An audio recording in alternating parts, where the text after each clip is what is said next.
విడుమొరటోడు అని వాళ్ళు వీళ్ళు ఎన్నెన్ని అన్న పసి పిల్లవాడు నవ్వాడు.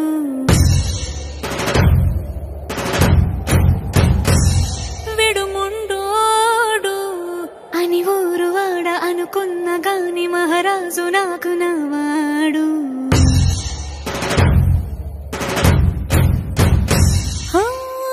మాట పెడుసైనా మనసులో వెన్న రాయిలా ఉన్నవాడిలోన దేవుడెవరికి తెలుసును నాకన్నా.